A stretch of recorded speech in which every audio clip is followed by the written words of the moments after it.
Sampai akhirnya dia yakin ada yang ngikutin dia, yaitu makhluk goib kecil bertelanjang dan juga gundul yang dia rasa adalah sejenis tuyul.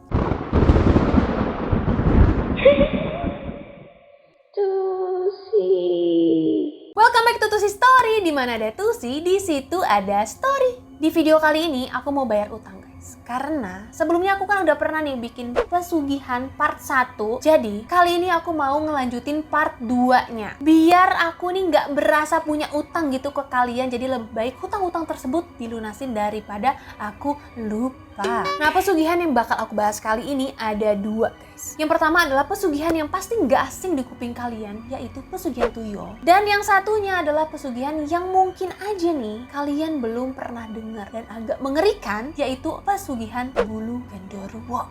Sekali lagi aku tekenin ya guys, video ini bukan video tutorial, tapi cuman informasi biar kita ini sama-sama tahu ada hal-hal yang menyesatkan di dunia yang harus banget kita hindarin. Baiklah guys, tanpa berlama-lama lagi langsung aja kita masuk ke story-nya. Tapi seperti biasa lah, terus dukung channel aku dengan klik tombol subscribe dan juga nyalain notifikasinya, biar kalian semua tahu kalau aku upload video baru. Now, let the story begin. Pesugihan cepat kaya yang pertama adalah pesugihan tuyul. Ini ya, nyebut namanya aja udah ngeri, walaupun kita udah sering denger nih, cuma tetap aja ngeri. Nah, dalam bahasa Jawa, pesugihan tuyul disebut juga dengan ngangon tuyul. Pesugihan ini peminatnya banyak banget guys. Walaupun untuk ngelakuin pesugihan tuyul banyak banget syarat yang harus dipenuhin, sampai-sampai keluarga sendiri bisa jadi tumbal. Tuyul ini termasuk bangsa jin yang sama kayak babi ngepet yang udah pernah aku ceritain sebelumnya, yaitu jin bajang atau jin ifrit berjenis kelamin jantan, bertubuh kecil seperti bocah berumur 3-5 tahun, warna kulitnya keperakan, manusia silver, dan suaranya kayak anak ayam. Kok lucu? Tuyul ini sengaja dipelihara untuk mencelakakan atau merugikan orang lain. Menurut cerita yang beredar, tuyul adalah makhluk yang tercipta bersamaan dengan bayi yang meninggal saat lahir. Nah, untuk ngedapetin tuyul ini harus dengan cara adopsi dari tempat keramat, bukan dari panti asuhan ya guys. Dari tempat keramat kayak kuburan, goa, dan hutan belantara. Jangan salah. Dan para pelaku pesugihan ini kalau mau adopsi tuyul harus nyiapin sesajen kayak pisang raja, jajanan pasar, kendi, buah-buahan, dan juga uang yang ditaruh di atas nampan kayu. Nah, si pelaku ritual ini juga harus ngebacain mantra-mantra pemanggil syaitoni rojim. Setelah itu mereka akan dapat tuyul, dan tuyul itu harus disayang kayak anak sendiri guys. Terus pelaku pesugihan ini juga harus berjanji untuk menuhin semua kebutuhannya tuyul. Bahkan nih, tuyul itu harus diemong kayak bayi atau kayak anak kandung sendiri. Jadi gendong-gendong gitu. Dan terkadang ada tuyul yang sukanya disusuin langsung. Ya, you know lah guys, disusuin langsung dari ibu gimana ya kan? Gak usah aku jelasin kan? Nah, bentuk tuyul itu ternyata ada 3 macam guys. Ada yang wujudnya bocah perut buncit kepala gundul, ada bocah kecil tubuh kurus tapi posisi mulutnya vertikal, dan ada yang wujudnya bocah buncit rambut gimbal. Bagi pelaku pesugihan tuyul, dia ini cuma harus nunjukin rumah calon korbannya aja, dan si tuyul itu bakal langsung beraksi. Tapi tuyul ini harus ditemenin tuyul ini harus ditemenin dulu sama orang tua asuhnya sampai depan rumahnya korban. Prinsip dari tuyul adalah sedikit demi sedikit lama-lama menjadi bukit, karena tuyul ini mencuri nggak bisa banyak-banyak, nggak bisa kayak babi ngepet yang sekali gesek langsung pindah harta karunnya. Jadi cuman beberapa lembar uang aja. Dan inilah ciri-ciri orang yang memelihara tuyul.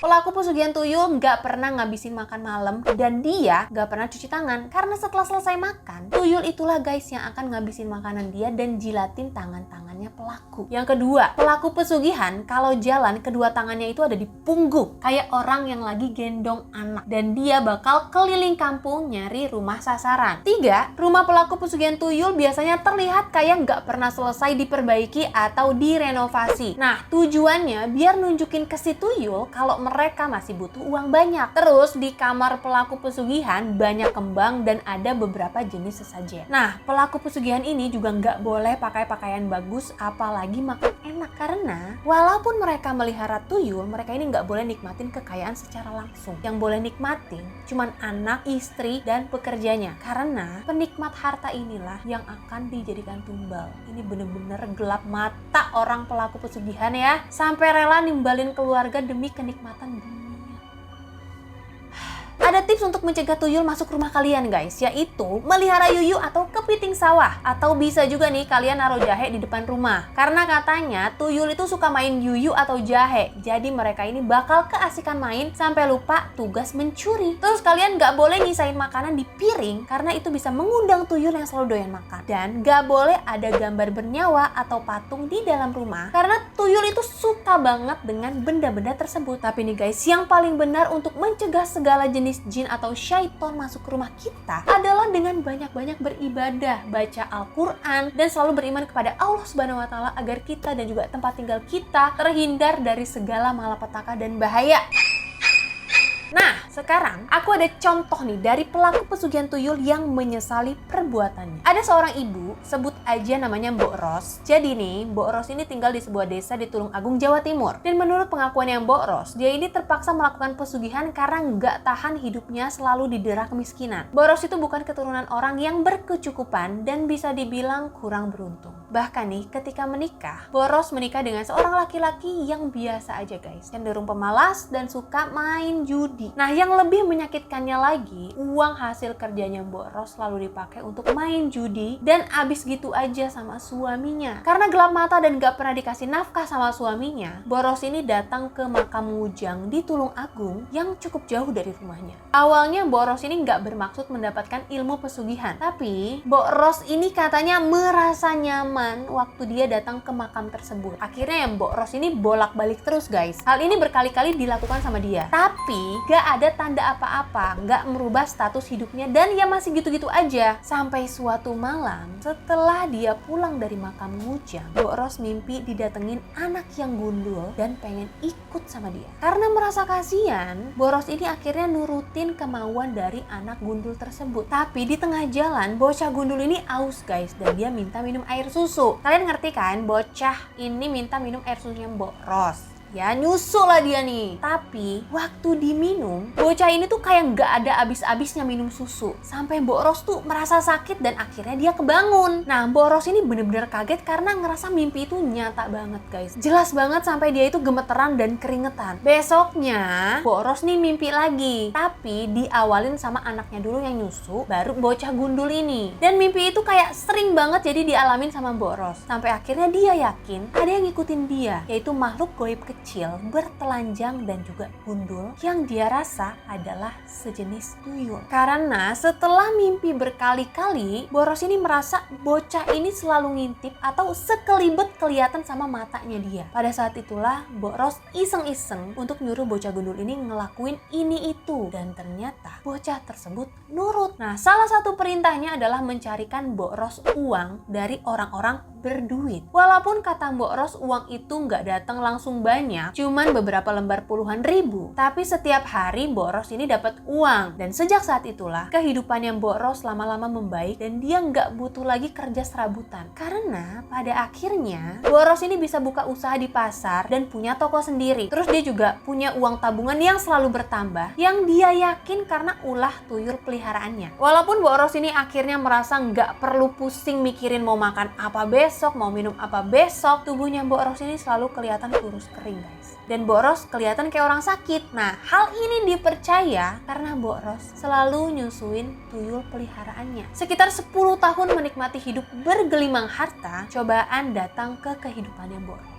Suaminya yang pemalas dan hobi main judi, selingkuh dan bawa harta bendanya Mbok Ros. Di tahun berikutnya ada cobaan lain. Anak satu-satunya dia mengalami kecelakaan dan meninggal dunia seketika. Setelah itu, kekayaan yang Mbok Ros ini mulai merosot sedikit demi sedikit. Toko dagangannya juga bangkrut yang akhirnya dia jual. Nah, saat itu Mbok Ros baru menyesali perbuatannya. Ya walaupun dia mengaku nggak pernah melakukan perjanjian goib dengan penunggu makam Munjang atau tuyul tersebut, tapi Mbok Ros tetap mempekerjakan tuyul ini demi mendapatkan kekayaan yang dia idam-idamkan selama hidupnya.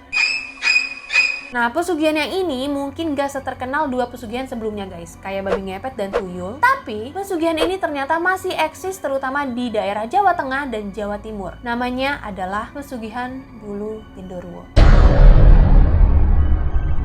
Yang pasti sama, pesugihan ini juga pakai ritual. Tapi ritualnya ini agak kayak selamatan gitu. Yaitu pakai nasi tumpeng. Terus ada jajanan pasar, kembang setaman, minyak misik, dan yang terpenting adalah ayam cemani hidup. Nah, yang bikin beda, ritual ini harus dilakukan di bawah pohon gayam. Kenapa demikian? Karena disitulah si genderuwo akan muncul. Waktu berada di bawah pohon gayam, pelaku ritual pesugihan ini harus bakar terasi guys. Dan dibakarnya sambil baca-baca mantra yang tujuannya ya biar genderuwo ini datang. Nah, kalau ritualnya berhasil, si genderuwo ini bakal muncul dan memperlihatkan diri dengan wujud hitam besar, tingginya sebesar pohon gayam dan matanya merah. Nah, kalau misalkan ritual dan sesajen yang diterima, katanya nih, jin ini, genderuwo ini bakal nginjek kepala ayam cemani sampai ayam itu mati. Terus ayamnya langsung dimakan sama dia. Dan kalau udah selesai makan, genderuwo ini bakal kasih bulunya ke si pelaku pesugihan. Jadi kayak ceritanya nih, ayam cemani yang tadi diinjak itu berubah jadi bulu-bulu genderuwo. Nanti bulu-bulu ini harus dimasukin ke kantong mori warna putih dan dibawa pulang sama pelaku pesugihan. Abis ritual ini selesai, bakal langsung ada tumbal yang diambil, yaitu salah satu keluarga dari pelaku pesugihan. Tumbalnya itu akan meninggal dengan kondisi kepala yang gepeng, persis kayak ayam cemani yang diinjak sama si genderuwo.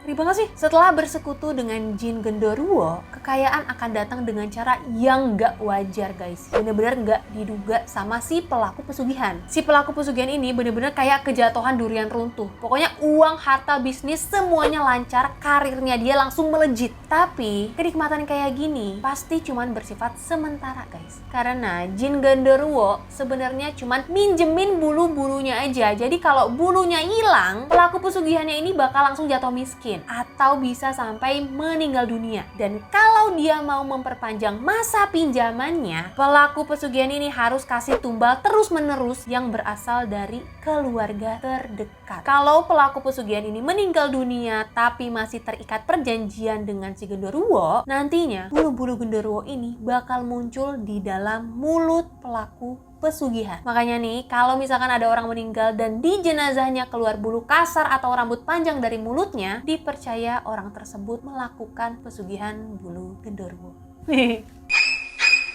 Itulah tadi guys, dua jenis pesugihan yaitu tuyul dan juga bulu genderuwo yang sudah jelas pesugihan benar-benar hal yang sangat menyesatkan dan sangat dibenci Allah Subhanahu wa taala. Jadi nih, kalau kalian mau banyak uang, banyak rezeki, ya kita harus kerja keras guys, dan jangan lupa banyak ibadah dan juga tawakal. Jangan malah bersekutu dengan syaiton. Oke? Nah, kalau kalian misalkan ada pengalaman langsung dengan pesugihan yang baru aja aku ceritain, coba dong share cerita kalian, atau kalian ada request untuk video aku selanjutnya, boleh banget guys, langsung aja tulis di komen.